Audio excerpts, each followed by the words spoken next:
This method can help answer key questions in the model construction of central fatigue. For example, how to reproduce fatigue from both physical and psychological aspects, and how to assess it. The main advantage of this technique is to compound mental factors with modified multiple platform method to better simulate the onset of central fatigue. We first came up with the idea when we noticed the close association between intermittent sleep deprivation and central fatigue.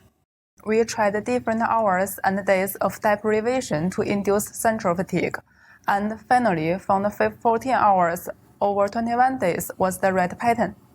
The model shows good validity in central fatigue, and it can be used in future studies to help reveal the underlying mechanism of the disease.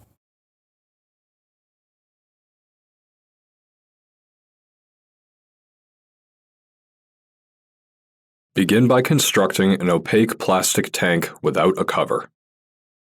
Fix 15 circular platforms on the bottom of the tank, which orderly distribute in 3 rows and 5 columns.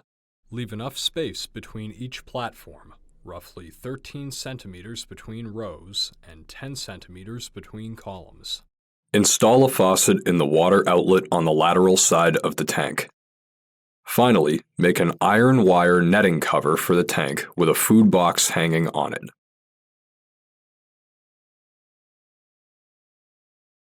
Begin by numbering the rat's tail roots with a marker.